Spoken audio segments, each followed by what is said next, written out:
저는 8월 14일부터 16일까지 청년들과 함께 제주도 비전 트립을 다녀왔습니다.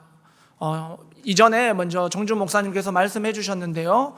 그 비전 트립에 저도 함께 참여했습니다. 그 비전 트립 가운데 제가 다녀왔던 곳은 여러 군데가 있었지만 여러분들에게 소개시켜 드리고 싶은 곳, 그리고 목사님이 한번 보여주신 곳, 바로 성 이시돌 목장과 세미 은총의 동산이라는 곳입니다. 제가 사진을 한번 가져왔는데요. 청년들이랑 같이 세미 은총의 동산이라는 곳을 다녀왔습니다. 혹시 제가 보이시나요? 보이시면 안 됩니다. 제가 사진을 찍었기 때문에 저 자리에 없거든요. 네. 제가 이곳에 다녀왔던 곳에서 이곳을 설립하신 분의 이야기를 듣게 되었습니다. 여러분들 들어보셨는지 모르겠습니다. 패트릭 맥크린치, 혹은 한국 이름으로 임피제라고 합니다. 사진을 한 번 더 보여드리겠습니다. 혹시 보신 적이 있으신가요?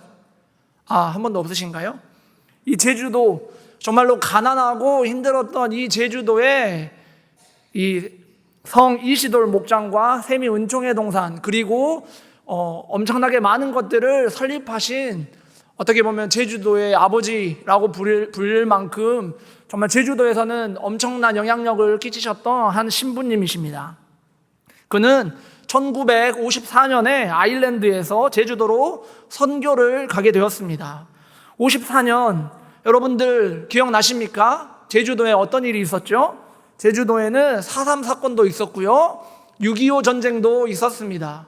말 그대로 제주도는 이미 초토화가 된 상황이었습니다.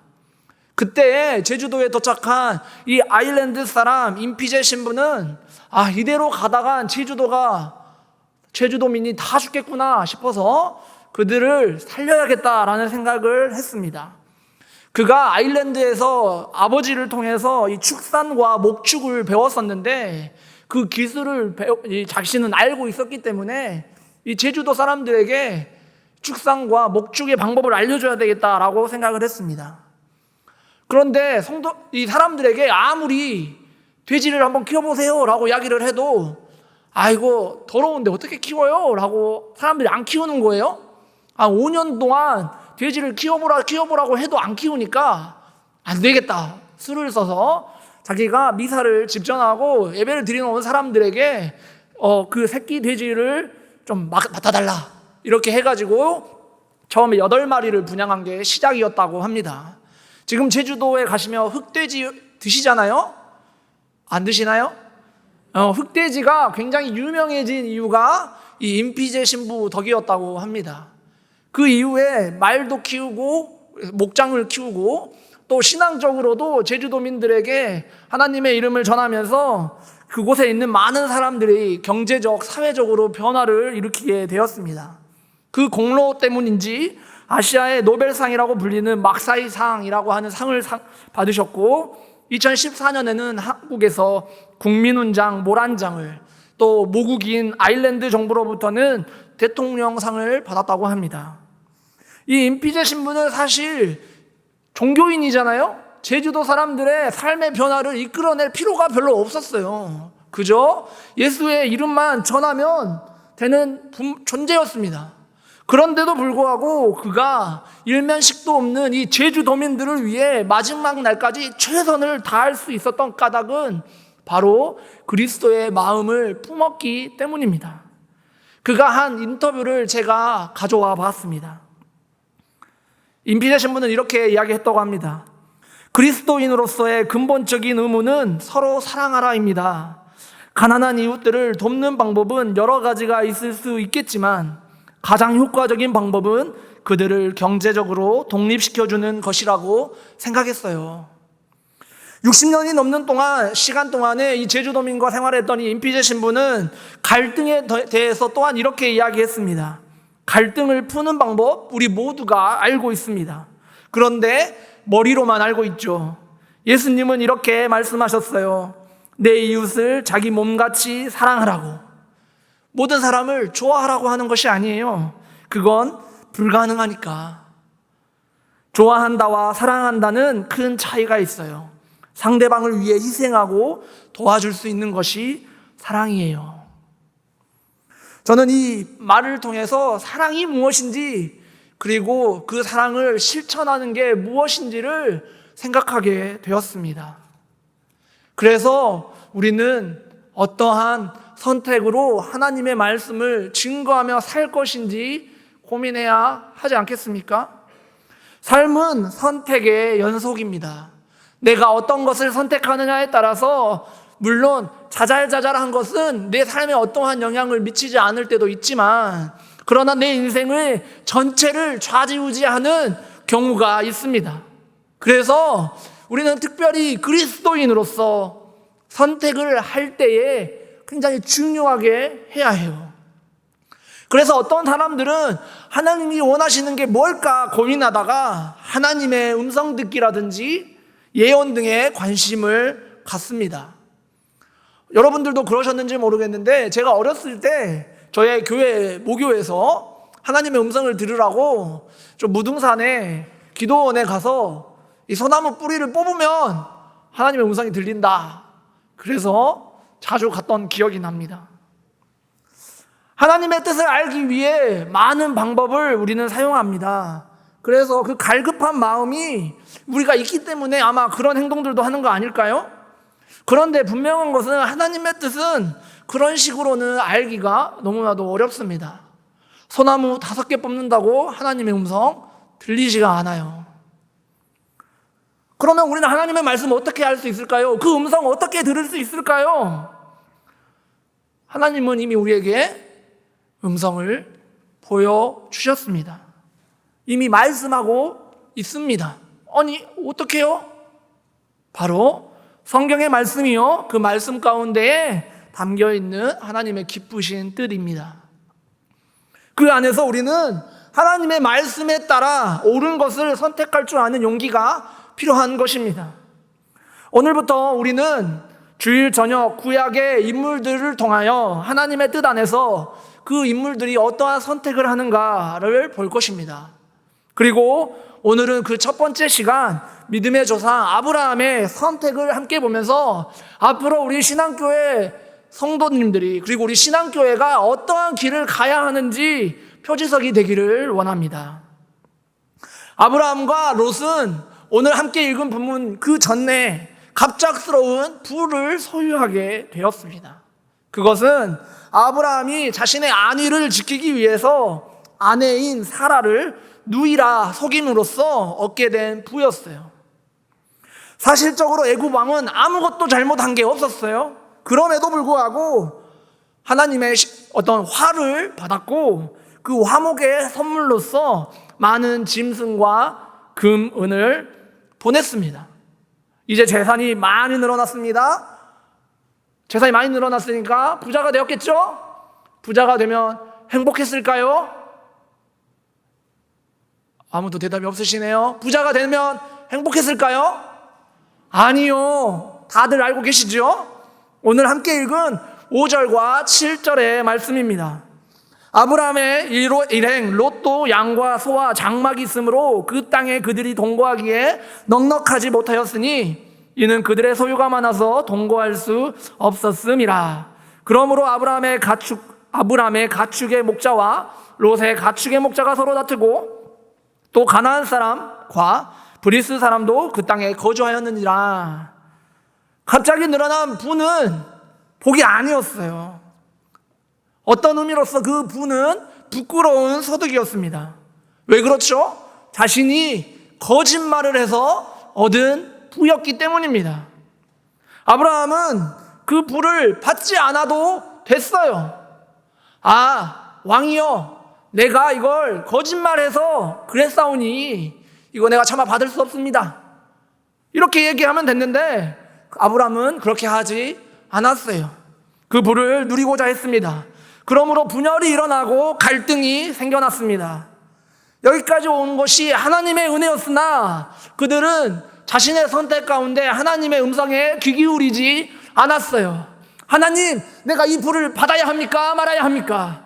이것이 하나님의 뜻입니까? 아닙니까? 그렇게 묻지 않고 자신들은 이제 부자가 되었다, 좋아했을 것입니다. 이 선택을 통해서 그들은 갈등을 얻게 되었습니다.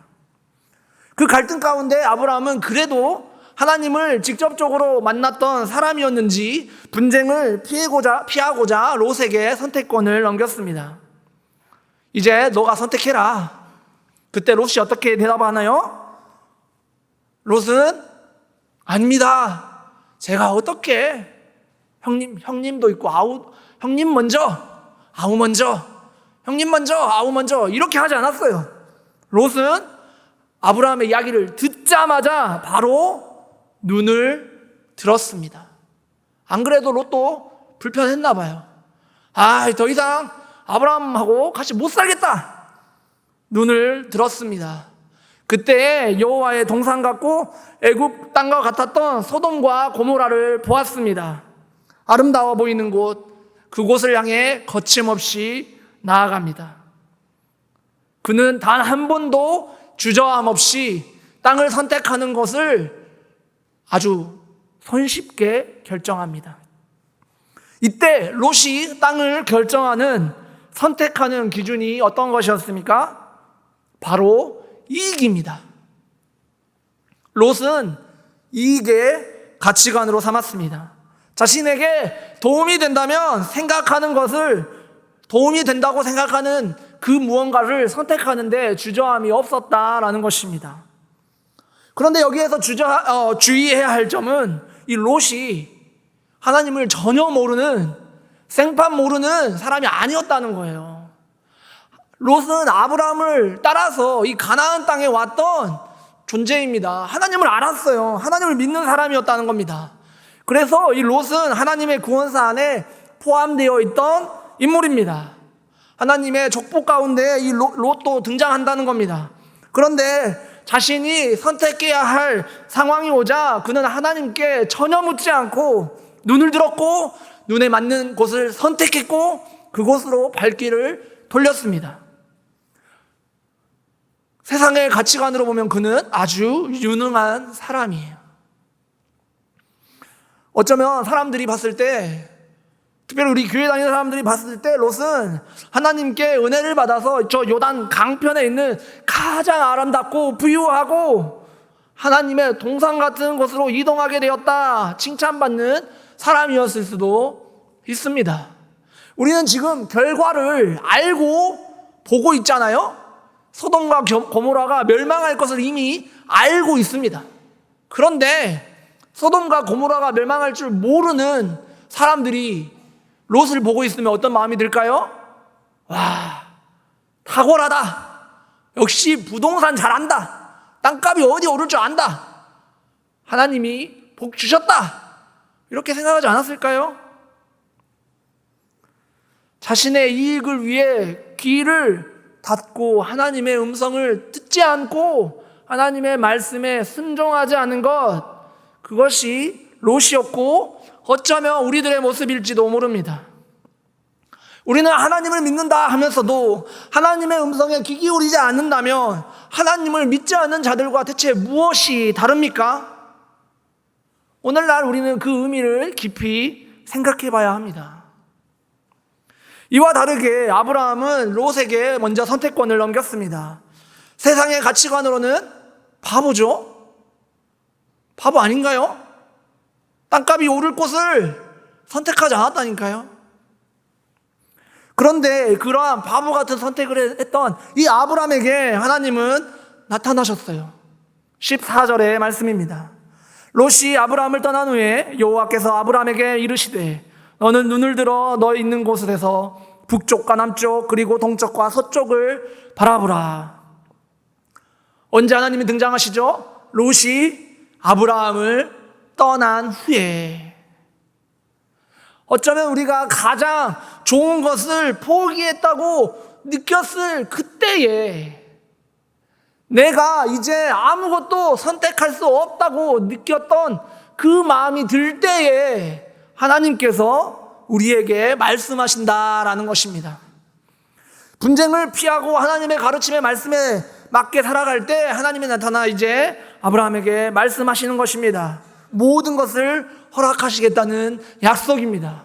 북쪽과 동쪽과 남쪽과 서쪽 다 바라보면서 이쪽 저쪽 돌아다니면서 너가 있을 곳을 다 봐라.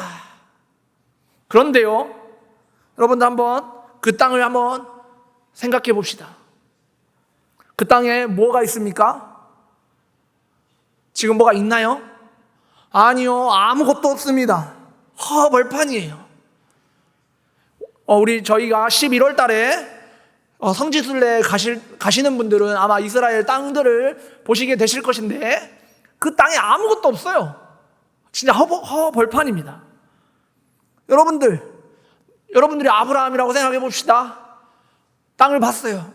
너희들의 이 땅이 하나님께서 땅을 주실 유업이다. 아무것도 없는데요? 이런 마음 들지 않을까요? 비교되지 않을까요? 저쪽 소돔과 고모라는 너무 아름다운데, 저쪽에 하나님이 약속하신 땅인 것 같은데, 이 허허벌판에서 살라고요? 이게 맞습니까?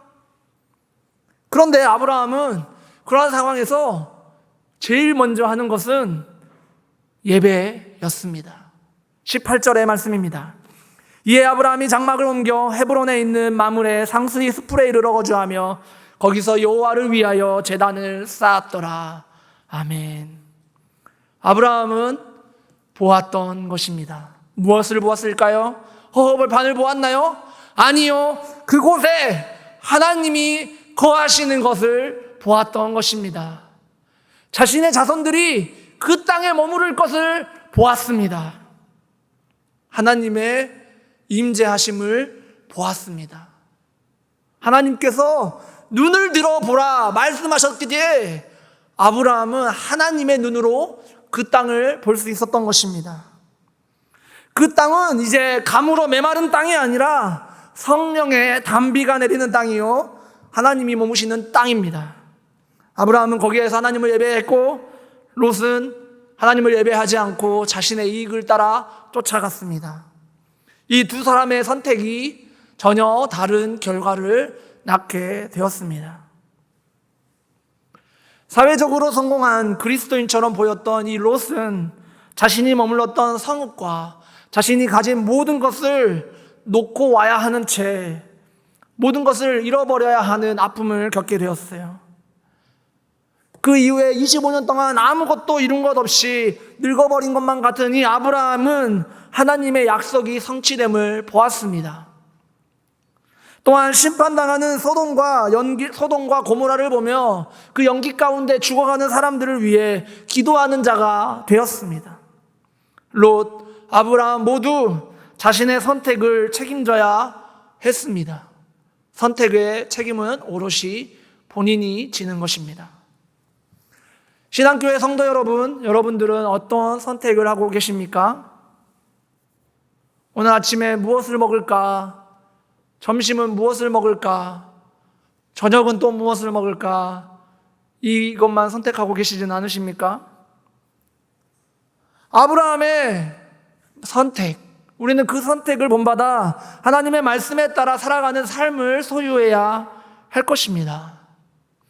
그 둘 모두 하나님을 믿었던 사람이었습니다. 둘 다 하나님을 믿지 않은 사람, 누구는 하나님을 믿고 누구는 하나님 안 믿는 사람이 아니라 모두가 하나님을 믿었으나 그 선택의 결과가 너무나도 다른 것을 우리는 알 수 있습니다. 우리는 하나님을 선택해야 한다는 것 모두가 알고 있지만 그것이 너무나도 어렵다는 것을 우리는 알고 있습니다. 왜 그렇습니까? 눈에 보이는 것이 너무나도 중요하기 때문입니다. 남들에게 보이는 것이 중요하고 나에게 보이는 것이 중요하고 사회가 생각하는 가치관에 벗어나지 못하기 때문에 우리 역시도 여호와의 동상 같고 애굽 땅과 같은 풍요로운 것을 선택하고 싶은 욕망이 너무나도 강하지는 않나요? 그래서 주님, 제 마음 아시지요? 저는 은근슬쩍 하나님이 아닌 눈에 들어가는 것을 뽑고 있지 않은지 생각해 봐야 합니다. 여러분들도 그러셨는지 모르겠지만 저는 고등학교 때 주제 이야기가 다 대학교 이야기였습니다. 어디 대학 갈 것이냐, 서울 우유도 좀 먹고 연세 우유도 좀 먹다가 광주 우유는 없어서 아무 우유나 먹다가 대학 가는, 그러다가 대학 가니까 이야기 주제가 연애로 바뀌더라고요. 어떤 사람하고 연애를 할 것인가, 연애 이야기가 좀 지나가니까 어디 직장을 들어갈 것인가, 나 S 기업 갔어. 어깨가 아주 올라가고. 나 지방에 있는 대학교 어디 직장 들어갔어. 그러면 좀 말하기 좀 그러지고. 그러다가 또 지나면 결혼 이야기로 주제가 바뀌었습니다. 결혼, 어떤 사람하고 결혼하니? 집은 어떻게 하니? 뭐 이런 이야기. 결혼하니까 이제 모든 이야기가 아이 이야기로 바뀌었습니다. 아이가 누구 애기보다 이쁘니? 누구 애기보다 더 빨리 걷니? 말을 빨리 하니? 우리의 모든 것이 사실 이야기의 주제가 비교하고 이익을 쫓고 눈에 보이는 것만 쫓아요. 저는 제 아이가 아직 16개월이기 때문에 아직은 이야기하지 않겠지만 아마 초등학교쯤 들어갈 때 또 이야기가 나오겠죠. 우리는 모든 걸 비교하고 모든 걸 눈에 쫓는 걸 우리는 선택합니다. 그런데 우리가 어떤 걸 선택해야 할지 사실 우리는 신앙생활 시작부터 지금까지 들어오지 않았나요? 여러분들, 제가 여기 이야기하지 않아도 여러분들 이미 신앙생활 처음부터 이야기 듣지 않았나요? 어떤 이야기요? 하나님을 선택하라.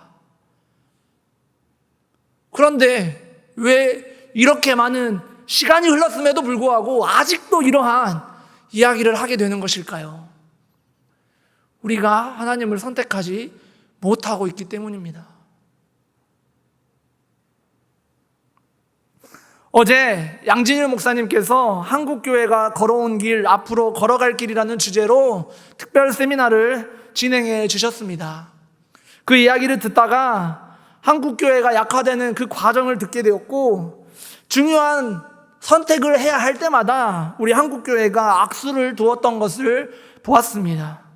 특별히 1938년 우리 총회에서 신사참배 결의도 하고 일본 정부에게 손을 들어주었던 이야기들, 독재 정권과 손발을 맞추었던 이야기들, 같은 기독교의 중요한 길목마다 선택의 오류를 범하는 것을 보면서 우리는 왜 그러한 선택을 할 수밖에 없었는가라는 고민이 들었습니다.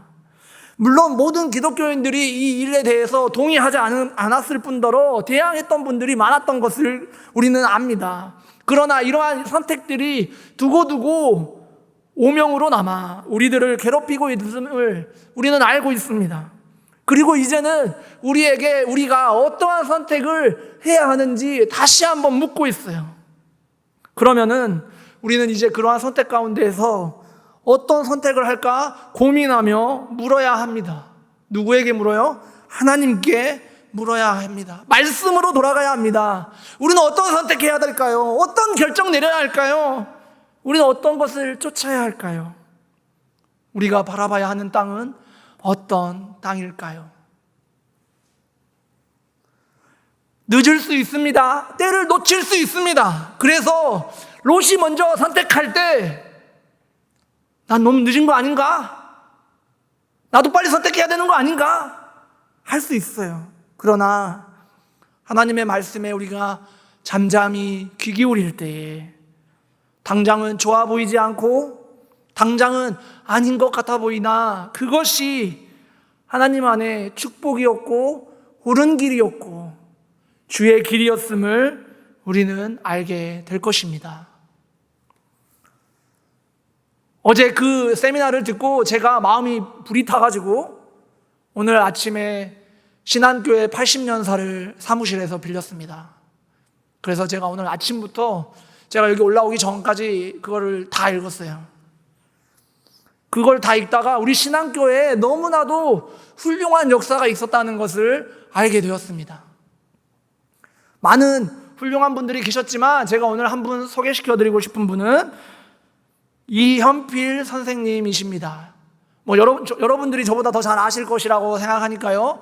간단하게 이야기 드리면 1913년 화순에서 태어난 이 이현필 선생님은 이세종 선생과 강순명 목사님을 만나서 성경의 가르침을 오랫동안 받았고 한국의 오방 최흥종 목사님을 만나서 이 어비스 선교사 또 서서평 선교사 등을 만나서 주일학교 교사로 활동도 했다고 합니다. 특별히 우리 신한교회와 연관이 있었던 이유는 1934년에 1934년에 신앙교회에 와서 처음으로 전임 전도사 생활을 하셨습니다. 약 2년 정도, 3년 정도 하셨고요.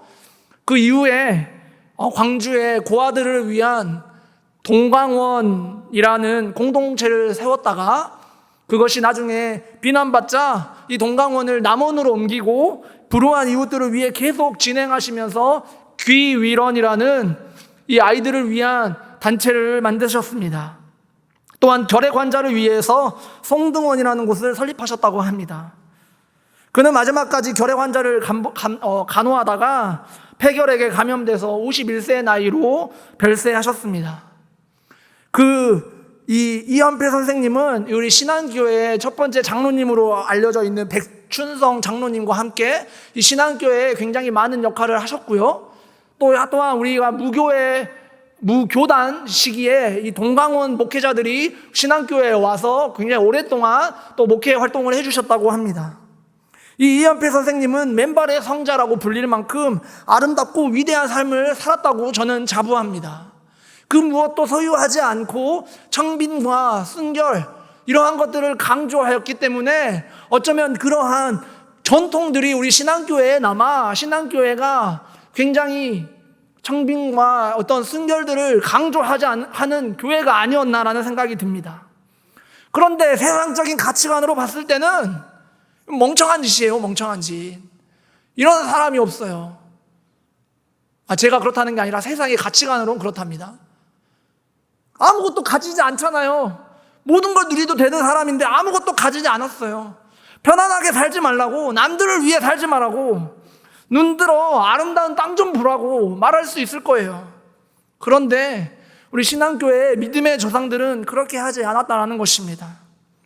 하나님의 가치관에 맞게, 하나님의 뜻에 맞게, 하나님의 음성에 귀 기울이며 이 척박한 신안동의 땅을 바라보았고 그곳에서 하나님의 나라를 보았습니다. 우리 믿음의 조상들의 노력이 이곳 신안교회에 남았고 오늘날 벌써 98년의 시간이 흐르게 되었습니다. 아이작 뉴턴, 이 만유 인력의 법칙을 발견한 이 아이작 뉴턴이 이런 말을 남겼다고 합니다. 내가 멀리 보고 있다면 그것은 거인의 어깨에 올라가 있기 때문이다. 거인의 어깨에 올라가 있다는 말은 무슨 말입니까? 역사의 흐름에 따라 노력했던 사람들을 통해서 내가 멀리 보게 되었다라는 뜻입니다. 신앙교회 성도 여러분, 우리의 역사를 기억하고 또 우리 아브라함의 역사를 기억하며 우리가 이제 무슨 선택을 할지 고민하는 신앙교회 성도님들이 되었으면 좋겠습니다. 여러분, 무엇을 선택하실 것입니까? 하나님을 선택합시다. 신앙교회 성도 여러분, 하나님을 선택합시다. 그때 하나님이 우리의 삶을 인도해 주실 줄 믿습니다. 기도하겠습니다.